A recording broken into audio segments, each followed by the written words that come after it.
Happy morning, happy afternoon, and happy evening to all my Nanbas and Nanbis. Last 2-3 days, I'm only hearing these words like, is CA degree actually reducing in value? Is Jan 2026 exam going to be difficult because of this and all of these things? And that is the reason why I thought I will make a video specific with respect to opportunities which is there in India in Big Four, guys. Just these are the opportunities only covering India and Big Four. Apart from this, the industry is there. Apart from that, global opportunities are also there. I've already decided I'll make a separate video for all the global opportunities. In this video, I'm only focusing on in India and only Big Fours. I think I have the authority to do this video because I have done my articleship in KPMG and post qualification. I've also worked with Deloitte. Karthik sir has also worked with Deloitte, PwC, and Grant Thornton. So you know about Big Fours, guys. There's actually Big Six, including like Deloitte, PwC, KPMG, and EY is Big Four. Apart from that, BDO and GT is the Big Six. So yes, guys, more or less they all work in a similar fashion. And before I make this video, I actually spoke to a few of my friends who are there just to get all this information which is vetted so that all the information that I'm giving you is actually accurate. Now, when you think of Big Fours, you think about audit department, you think about tax department, but in audit itself, there are so many things, and in tax, there are so many sub departments which are actually there. I will also be telling you in this video as to where are the places where you can practice after becoming CA, and where are the places that you can do your articleship also. So, like you all know already, audit has statutory audit, which is of course welcoming for articleship.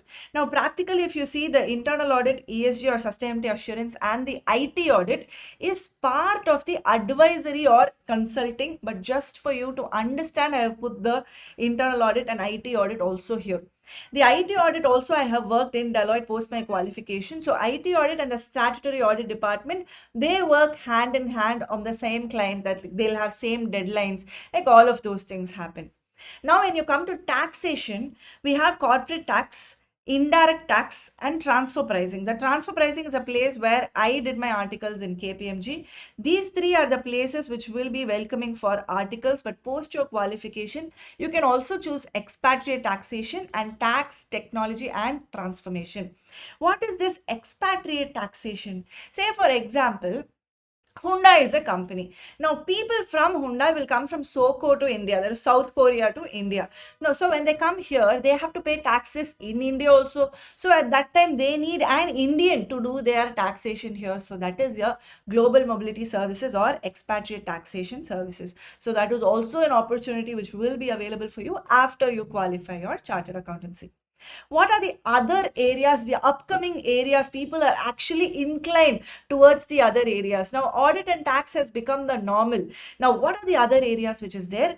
Advisory or consulting, deal or transaction services, forensic services, and technology and digital services. Under advisory and consulting, broadly they are split into risk consulting and management consulting. Risk consulting, I have worked, guys, over there. So SOX audit and all comes over. The Sarbanes-Oxley Act is an act which is coming under risk consulting, where you will be doing it. Management consulting is a very, what to say, a place where you can use your brain. It is a very interesting area because under management consulting, you will be doing vendor rationalization, supply chain, strategy consulting, operations consulting. Say, for example, my post qualification, I worked in this company called Sri Krishna's. I worked with Sri Krishna Sweets when I was part of Deloitte, and we did management consulting for SKS.